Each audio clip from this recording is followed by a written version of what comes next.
ay ang Capernaum, and Capernaum is only but one of the towns or the cities of Galilee.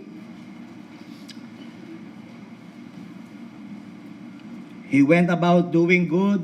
He was performing miracles. He was primarily preaching the gospel of the kingdom. Do you remember that?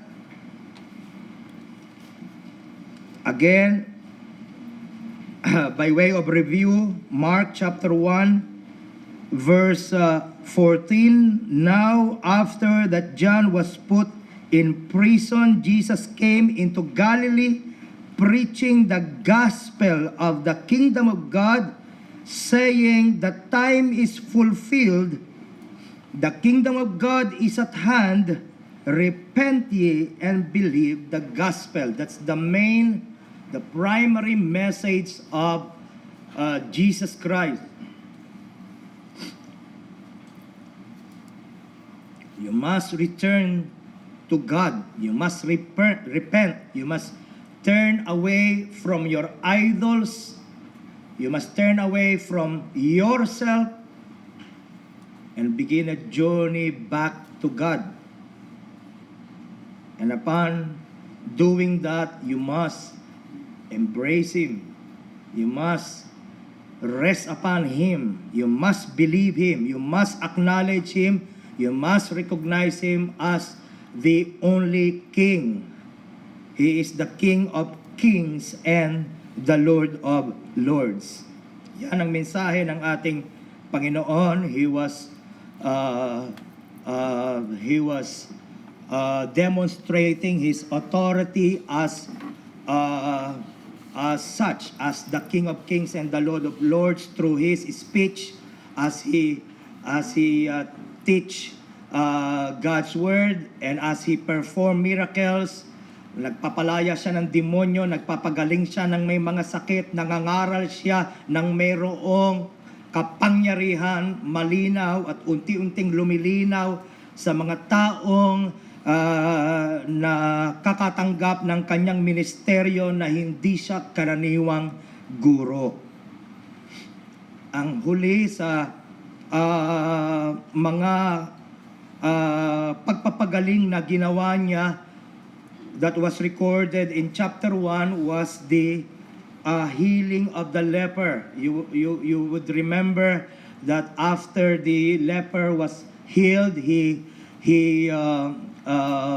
very clearly told him, be quiet, huwag kang maingay, you go to the priest, and that's all you need to do. Huwag mong ibubuka muna ang iyong mga bibig tungkol sa aking ginawa. But in the leper's hard-headedness, he went around at pinagsasabi niya kung ano ang ginawa sa kanya ng Panginoon, and that is strategically prevented what Jesus Christ was trying to do. Gusto niyang umikot sa buong Galilea, gusto niyang ipangaral, ngunit napigilan nito. Of course, nothing happens by chance, ngunit ipinakikita dito yung responsibility ng bawat isa to be more mindful of the right timing in everything. Amen? To everything there is a season and a time for every purpose under heaven. Matagal-tagal ang ating Panginoon na kinailangang magministeryo sa outskirts ng Galilea. Nandun lang siya sa disyerto, doon siya nagministeryo. Lumipas na yung mga panahon na yon. Nandito na tayo ngayon sa chapter 2. Ang sabi ng verse 1 again, and he entered into Capernaum after some days, and it was noise that he was in the house. Nabalitaan na siya ay nakabalik na, at siyempre naaalala, sariwa pa sa kanila kung ano yung kakayahan ng ating Panginoon. Siya yung problem solver. ng lahat. Siya ang tagatugon sa lahat ng Panginoon. That's how they viewed the Lord Jesus Christ. Hindi malinaw sa kanila na ang Panginoon ay dumating upang magpakilala na siya ang hari at siya ang nag-iisang tagapagligtas. And so, nang mabalita na siya ay nakabalik na, ay hinanap nila kung nasaan siya. Verse 2, and straightway many were gathered together, in so much that there was no room to receive them, not so much as about the door. Punong-puno yung bahay na kanyang tinuluyan. Presumably that would be either Peter's house or his in-laws house. Hanggang sa pinto, nagsusumikip, lahat ay gustong tumanggap ng pagpapala mula sa Panginoon. At hindi na rin ako magugulat kung yan ay realidad din ngayon. Kung halimbawa sa simbahang ito, lahat ng may sakit ay pwedeng gumaling, lahat ng walang pera, lalabas na paldo ang bulsa. Palagay ko po ay kulang ang ating pwesto, ang ating lugar to accommodate everyone. I'm pretty sure that the whole Baliwag would freeze in what they're doing and proceed to where the miracle worker is. So ganun ang nangyari. Verse 3, and they come unto him bringing one sick of the palsy. So kasama, isa doon o ilan doon sa mga nagtatangka na makita ang ating Panginoon would be these 4 friends with their paralytic friend with them. These 4 men with their paralytic friend. So, buhat-buhat nila. Imagine niyo, gusto kong wag alisin yung human side nitong ating pagbabasa. That's what friends are for. Amen? In good times and in what? In bad times. They really did not care. They really did not mind kung mabigat ba yung kanilang kaibigan. You remember one of the songs that I sang to you? He's not heavy. Why? Because he's my brother. Hindi, no sacrifice is enough. Kung mahal mo ang isang tao, walang sakripisyo na sasabihin mong tama na, sagad na ako, pagod na ako.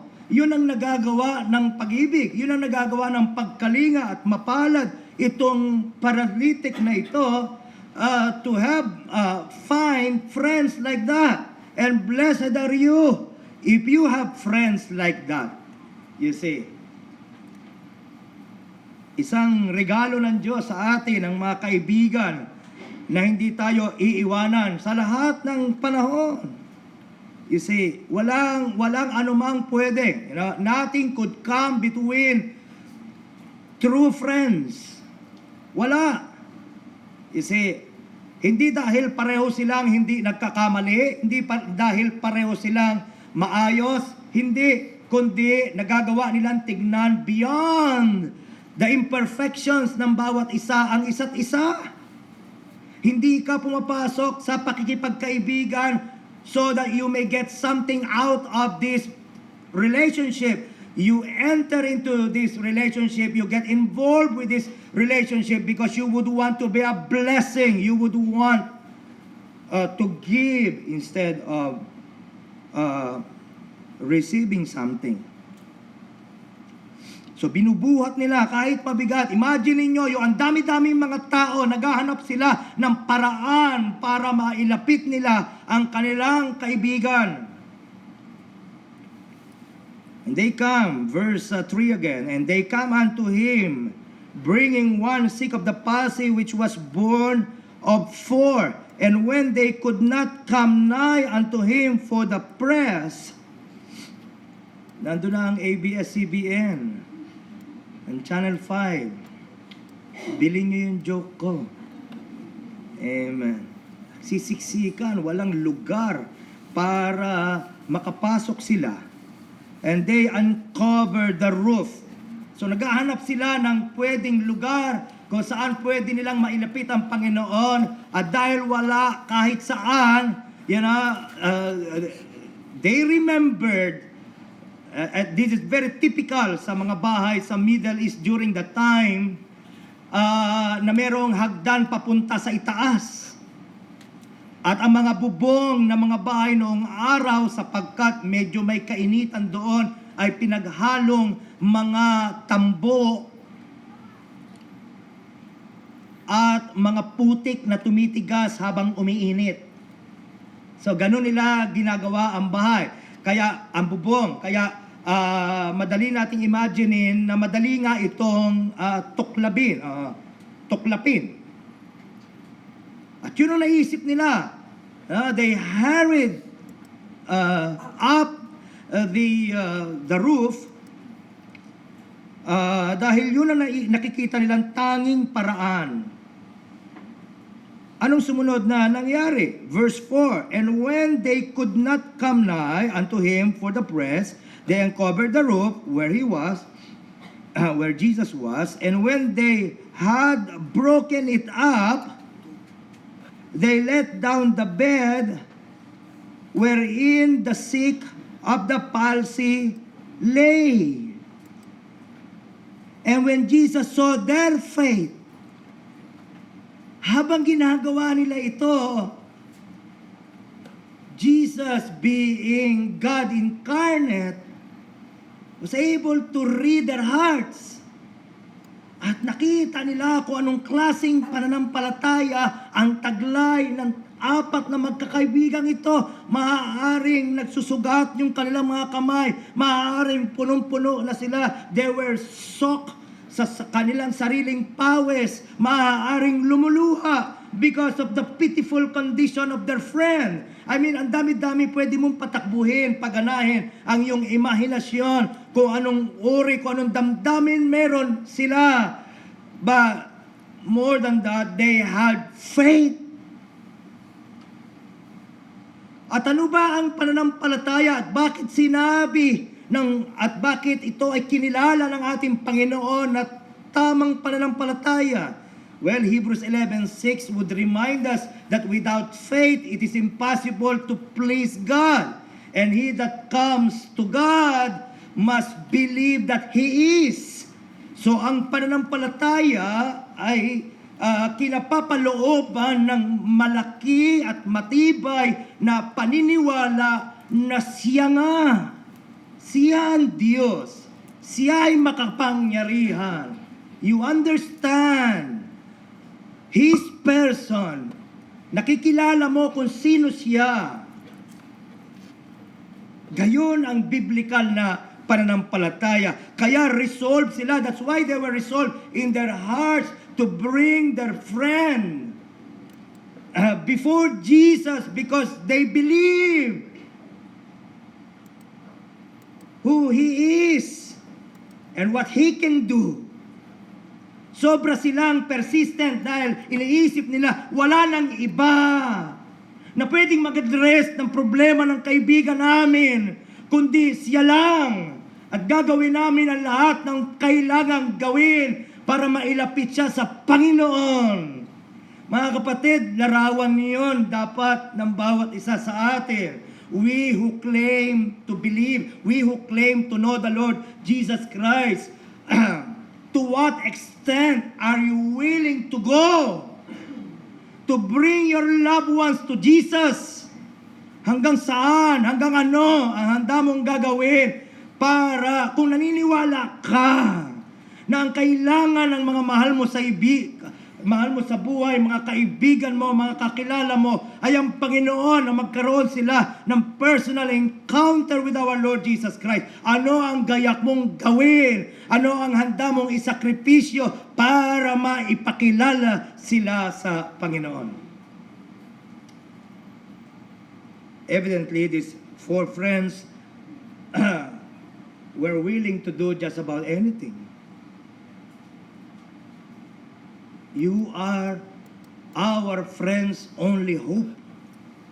Ikaw lang. Wala nang iba.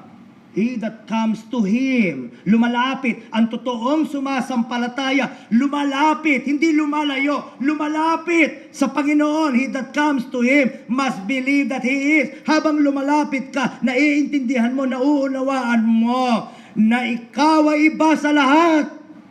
Wala kang kapara, wala kang kapantay. Oh my.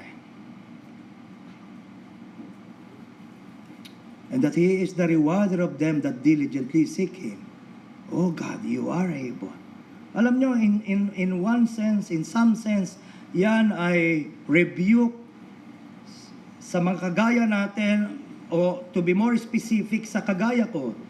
You know, I am a Baptist pastor, so parang may mga pagkakataon, wala na ang gift of healing.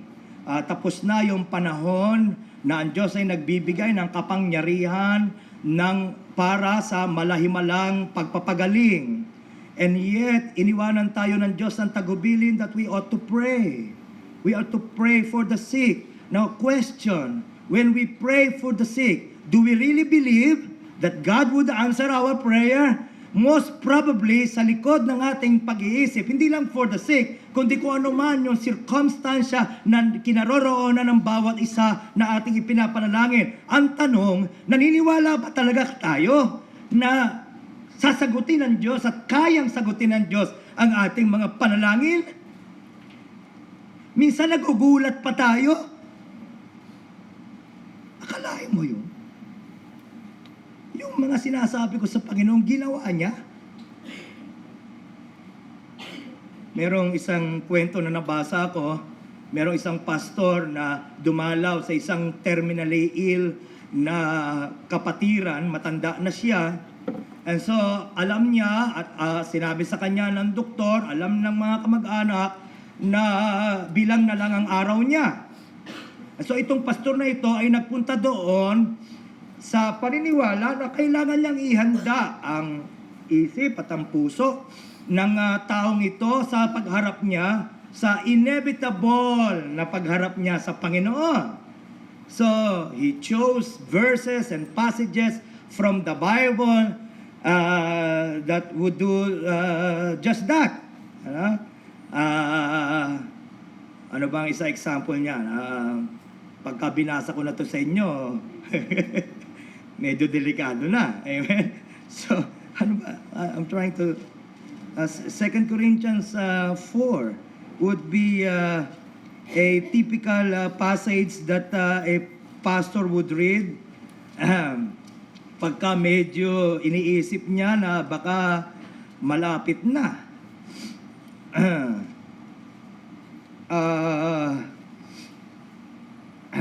Let me read this to you.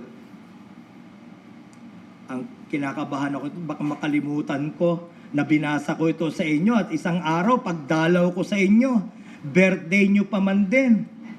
Bago tayo manalangin mga kapatid, basahin natin. Tapos ito ang narinig nyong binabasa ko. For which cause we faint not. Though our outward man perish, dinidiinan pa ng pastor yon. Though our outward man perish, kapatid. Yet the inward man is renewed. Kasama yung facial expression doon. Pagka perish, parang kumbinsido. Hindi tayo para dito sa lupa. But, be encouraged. Our inward man is renewed. Day by day, you see. For our light affliction, kapatid, light affliction lang yan. Which is but for what? For a moment. Konti na lang. Worketh for us a far more exceeding and eternal weight of glory, while we look not. Ganun pa yung pastor. While we look not for the things that are seen, but at the things which are not seen, for the things which are seen are temporal, but the things which are not seen are eternal. So, yun ang gayak ng pastor. Bago siya manalangin, nabasa niya na yung talata, sabi niya sa kapatid na terminally ill, na matanda, sabi niya, kapatid, alam mo na this world is not our home. We are just passing through. Pumipikit pa para yung sincerity. Our treasures are laid down somewhere beyond the blue. Kapatid, yan ang ating eternal destiny. Bago ko manalangin, ano ang gusto mong ipanalangin ko? Sabi nung matanda, nawa po, pagalangin ako ng Panginoon. Nawa po, maawa siya sa akin. Iling-iling yung pastor, pero sabi niya, sige, let us pray. Heavenly Father, buksan mo ang kanyang pag-iisip. Naalala ko, may pinapanalangin ko si Sister Edith. Hawak-hawak ko ang kanyang kamay, umiiyak siya. Tumutulo na lahat ng tumutulo sa kanya. You know, she was in the hospital.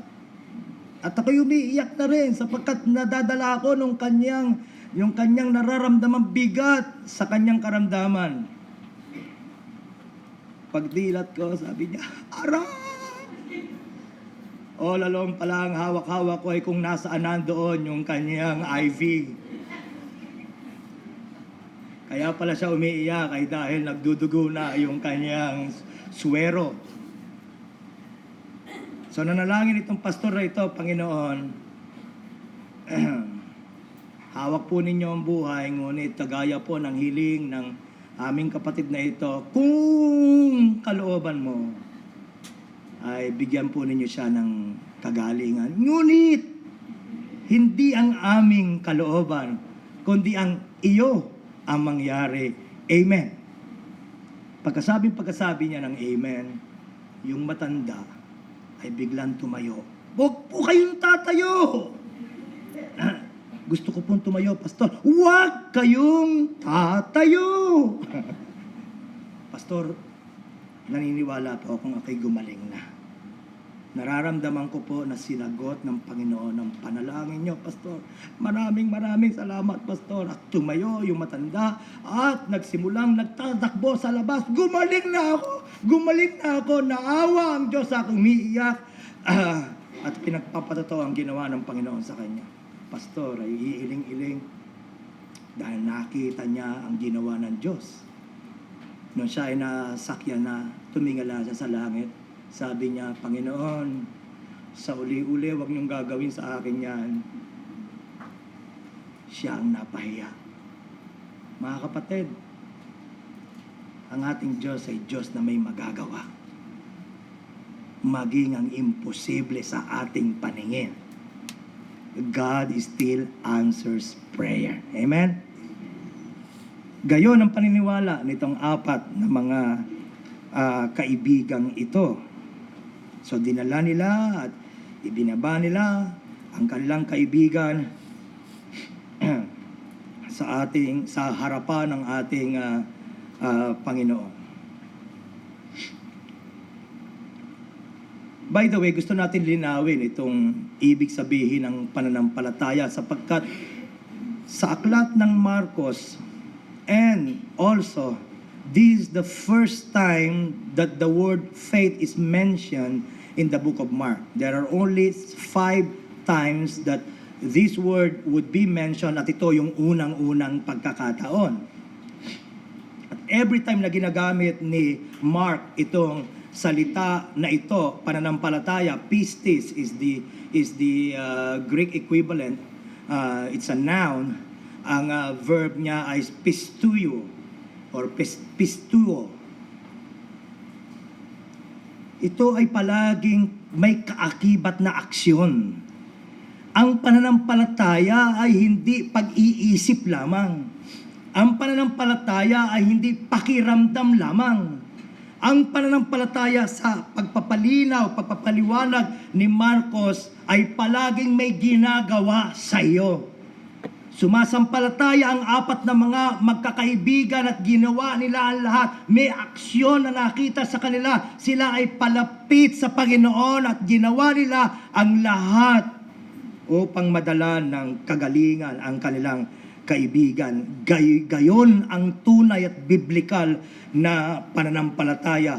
Kung sasabihin natin na may pananampalataya tayo dahil sumasampalataya ka at niyayakap mo yung aral ng ating simbahan, nauunawaan mo ang ating mga aral, tama ang iyong unawa, alam mo na ang Diyos ay makapangyarihan sa lahat, alam mo na ang Diyos ang tagapagligtas, alam mo na ang Diyos ay omnipotent, omnipresent,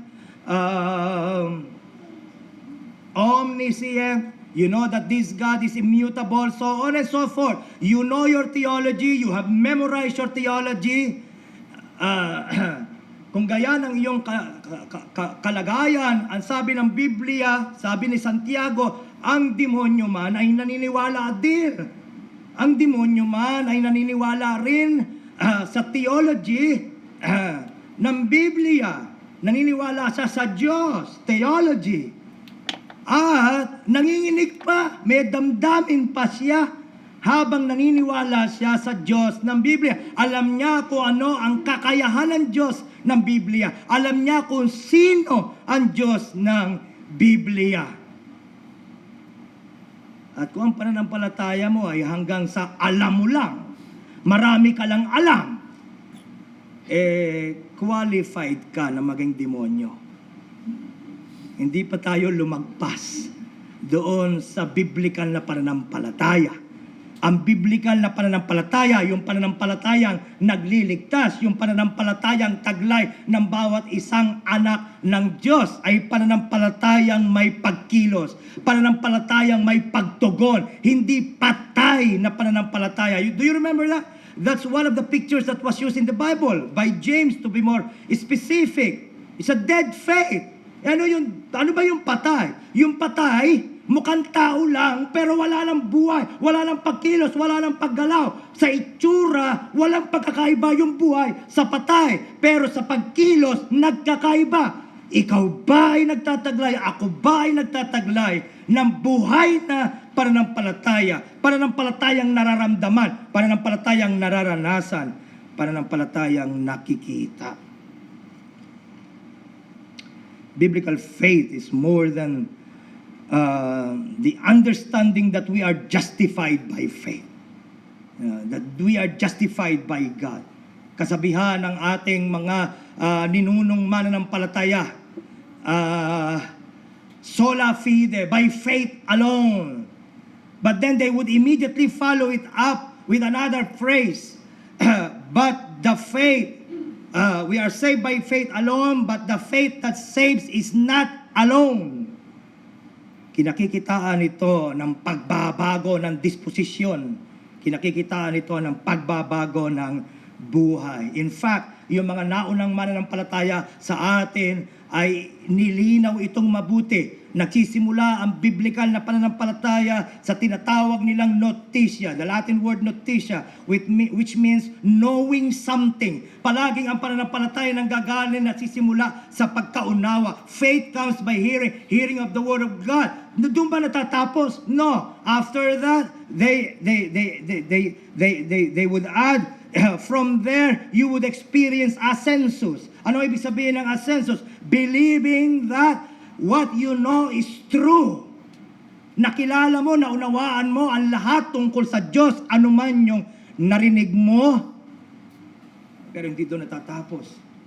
Naniniwala ka, ngayong nalaman mo na ang Diyos ay makapangyarihan, na ngayong nalaman mo na ang Diyos ay marunong sa lahat, ngayong nalaman mo na ang Diyos ang may hawak ng buhay mo, na siya ay nagplano sa buhay mo. Well, then mula doon, ito ay sinasampalatayaan mo, niyayakap mo. And then from there, sinasabi mo ito'y totoo. Ngunit mula doon, dito nagtatapos, fiducia. Na ang ibig sabihin ay you entrust yourself to God, to the one you believe, to the one that you know is true. You submit yourself. Panginoon, ngayong alam ko na ikaw ang makapangyarihan sa lahat, na walang ibang may kakayahang magligtas maliban sa iyo. Ako po ay nagpapailalim sa iyo. Ako po ay nagpapahawak sa iyo. Ako po ay lumalapit sa iyong kanlungan. Faith will not only change the way you think, it will also change the way you act. And not only that, based on the picture that was given to us in this passage, faith also does not give up in the face of difficulties. Faith does not run away when things are hard. Faith does not quit. You keep on going and going because the God that you believe is the one that will sustain you. Ang tanong, the question is, what happens when you face obstacles? We who claim to have possessed this faith, when life is not easy, when you are suffering in some way, what happens to your faith? Ano na nangyayari sa pananampalataya mo? Pagka dumadaan ka na sa isang mabigat na sirkumstansya, kung mayroong isang mabigat na tukso, ang sirkumstansya ay hindi palaging nasa anyo ng mabigat na suliranin. Maaaring ang sirkumstansya para sa iyo ay isang mabigat na tukso. Ano nangyayari pagka dumarating yung panahon na yan? Yumayakap ka pa rin ba sa Diyos? At tinatayuan mo pa rin ba ang katotohanan ikaw ay banal, kaya ako'y kinakailangan maging banal? Tinatayuan mo pa rin ba ang katotohanan sa panahon ng pangangailangan? You are faithful and you are able to provide for all my needs. What happens to your faith when things do not go your way? You see, do you revisit your old habits? Kung dati, pagka natatakot ka, kung dati, pagka nagagapi ka, umiinom ka ng alak, bumabalik ka ba doon? Binabalikan mo ba yung mga nakagawian mo? Bumabalik ka sa mga dating barkada? Dahil sila ang umaaliw sa iyo. Bumabalik ka sa dati mong buhay? Do you revisit questions about God's love? Tinatanong mo ba uli, Panginoon, talaga bang mahal mo ako? Bakit kung mahal mo ako, dinadaanan ko ito? Well, pinaunawa sa iyo ng Panginoon na hindi siya nagkakamali, na lahat ng ginagawa niya sa buhay mo ay matuwid. At nung panahong maigi ang lahat, you agree that God does not commit a mistake. Why all of a sudden, naiba yung circumstansya mo, naiba rin yung pananaw mo at pagkakilala mo sa Diyos? Our God, the God of the Bible, does not change. Our circumstances change, but God does not change. And someone who really believed this God would continue to believe this God no matter what, regardless.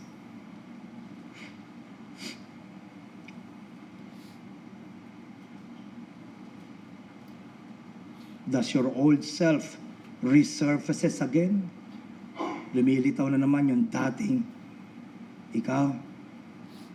Napakalaki po ng papel ng pananampalataya sa buhay natin.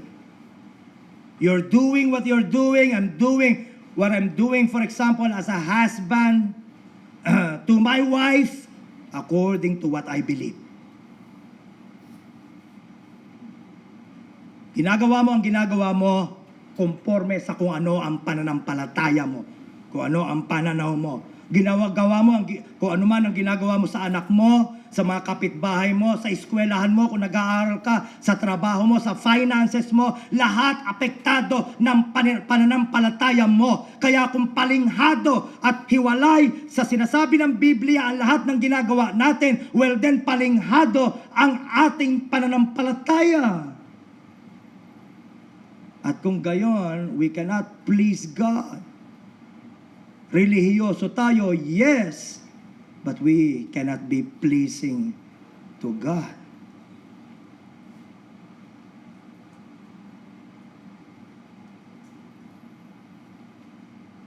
We're doing what we're doing because we believe in this God.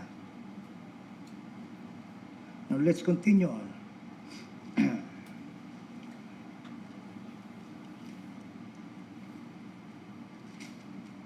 Mark chapter 2.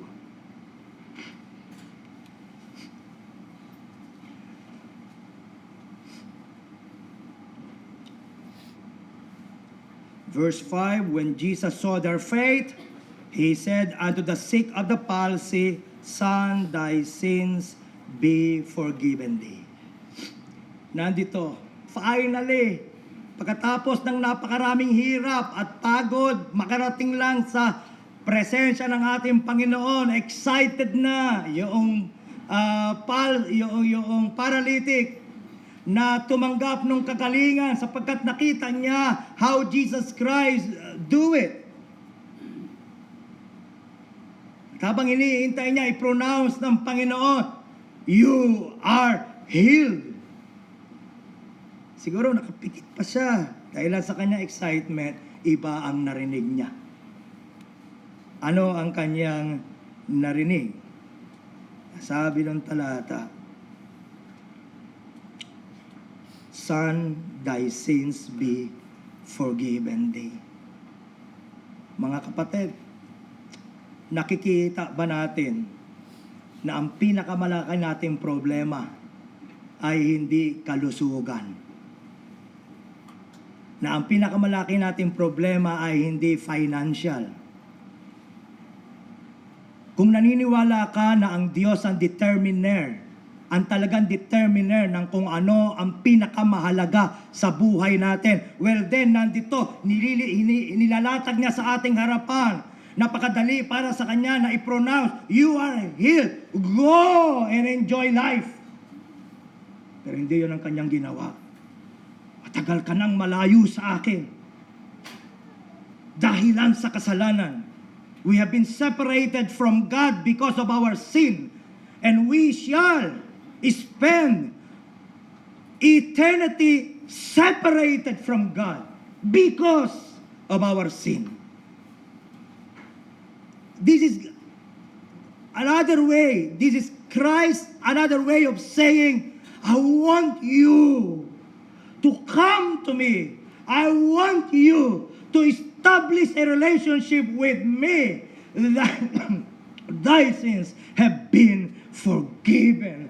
Kung ang nagpapahiwalay sa ating dalawa ay ang iyong self-centeredness, ang nagpapahiwalay sa ating dalawa ay ang iyong pride, ang nagpapahiwalay sa ating dalawa ay ang iyong fleshly desires. Now, I want you to know na hindi yan kailangan maging obstacle. I want you to know that you have been forgiven and that I am able and determined to continue to bring change in your life.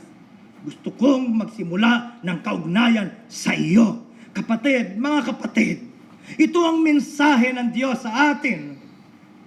Kung nandito ka dahil may mabigat kang dinadala sa kalooban mo, hinihiling mo sa Diyos, gusto ko ng Diyos na malaman ng bawat isa sa atin na bago iyan, kinakailangan kang magsimula ng kaugnayan sa akin. Lumapit ka sa akin as you are. And I am able to forgive you. Amen? Oh, ano ang prioridad natin, mga kapatid? Bakit ka nagtutumulin palapit sa Diyos? Because of what He can give? Or because of who He is? I mean, that may sound cliche to us, but that's the truth. He that cometh to Him. To Him. Hindi, he that cometh for the benefits he can receive from Him. He that cometh to Him. Your target is His person. At hindi yan nagtatapos sa araw na sinabi mo na ikaw ay sumasampalataya. It's an ongoing thing. Do you remember? Ano yung sinabi ko kanina? Siya na may pananampalataya keeps on coming to God. Keeps on going to God. Gusto niyang malapit na lalo sa ating Panginoon. Oh, ito ba ang iyong kalagayan? Maaari sa pag-iisip ng palsy na ito, comparing this to John chapter 9. Kasalanan ko ba ang dahilan? Bakit ako ganito? Ano ang dahilan? Nilinaw sa kanya ng Panginoon. Whatever the reason may be, I want you to understand, I am able to forgive you and I forgive you. Ang pinakamalaki natin suliranin mga kapatid ay ang difficulty, ang kahirapan natin na patawarin ang ating mga sarili. At alam niyo, kayabangan yon. Sapagkat ang Panginoon na nagsalita, pinapatawad kita. Who are we to say, I cannot forgive myself? Ang sama-sama ko. Ang dumi-dumi ko. Kapag ka narinig mo sa Panginoon ay kay pinapatawad na niya, ang sinasabi niya, lumapit ka sa akin. Yayakapin kita. At huwag ka nang lumayo sa akin. Anong response ng mga taong nakatanaw sa paligid? Diyos ba siya? Bakit siya nagpapatawad ng kasalanan? You see? Ano po ang sabi? Let's continue. Verse 6, but there were certain of the scribes sitting there, reasoning in their hearts. Sa puso lang nila nag-iisip sila at nagkakatwiran. Why that this man does speak blasphemies? Who can forgive sins but God only? And immediately, when Jesus perceived, when he discerned in his spirit that they so reasoned within themselves, he said unto them, why reason ye these things in your hearts? Whether is it easier to say to the sick of the palsy, thy sins be forgiven thee, or to say, arise and take up thy bed and walk? Alin ang mas mahirap gawin? Yung sabihin ko sa paralyzed na ito, pinapatawad ka na sa mga kasalanan mo, o ang sabihin ko sa kanya na hindi makakilos sa sarili niya, tumayo ka, pinapagaling na kita. Alin ang mas mahirap? You know, we would say talk is cheap. I mean, it is impossible to verify. Ano, kung napatawad na nga ang kanyang mga kasalanan. After all, alam nila na Diyos lang ang may kakayang magpatawad. So sabi ng Panginoon, to prove that I have the authority to forgive sin, I want you, paralyzed man, to arise. Take up whatever it is na dala-dala mo. Ano? You are already healed. Go home. Nagpapakita ang Panginoong Diyos ng patunay. May karapatan siyang magpatawad. Bakit? Ang Diyos lang ang kaya magpatawad. Amen? May karapatan siyang magpatawad. This is Christ's indirect way of demonstrating, I am God. Amen? Oh, ang sinasampalataya natin ay hindi tao. Ang sinasampalatayanan natin ay ang Diyos. Finally, maaaring nasurpresa itong paralyzed na siya ay sinabihan ng Panginoon ang mga kasalanan mo ay pinapatawad na. Maaaring nasurpresa siya sapagkat may kakayahan ng Panginoon basahin ang saloobin niya. At the same time, hindi ito ang ipinunta niya ron. Tumanggap siya ng tugon sa mas malalim niyang suliranin. Mula doon, binigyan siya ng kagalingan ng kanyang katawan. Nililinaw ng ating Panginoon, mas mahalaga ang problema mo sa iyong kaluluwa at ang pangangailangan ng kaluluwa mo kaysa pangangailangan ng physical mo. Tandaan po natin, kung ano ang pinakamahalaga para sa atin, doon natin ibubuhos ang lahat-lahat sa atin. Dumating doon ang magkakaibigan kasama na ang paralyzed. Isa lang ang nasa isip nila. Gumaling ako sa aking physical na karamdaman. They were willing to do just about anything for the physical healing. Ganon din ang bawat isa sa atin. Kung ang education ang pinakamahalaga sa'yo, lahat ibubuhos mo at ibibigay mo. Isa-sacrifice mo for your education. Kung ang pamilya mo pinakamahalaga sa'yo, lahat isasakripisyo mo. Tatalikuran mo for your family. Kung ano ang piniperceive mo na pinakadakila at pinakamahalaga na pangangailangan mo, doon mo iuukol ang lahat-lahat sa iyo. I hope na ang mensaheng ito ay naglinaw sa atin insofar as Jesus Christ is concerned. Mas mahalaga ang kaugnayan ng tao sa Kanya na walang kabuluhan ang lahat kung hiwalay ka sa Kanya kaysa anumang pansamantalang katugunan sa pansamantala mong pangangailangan. Kailangan mo ang Diyos. Tumakbo ka sa Kanya. Isa sa mga awit ng Beatles, we can work it out. We can work it out. And yet later on, another song was composed. Help, I need somebody. Brethren, don't you be deceived that you can work it out. 20 years na akong pastor. Marami na akong nasaksihan. Ang isang taong nagtaas ng kanyang leeg at nagsabi, hindi ko kailangan ang mga pagpapayong galing sa Diyos. Ay ang taong sa dulo ay sisigaw, help, I need God.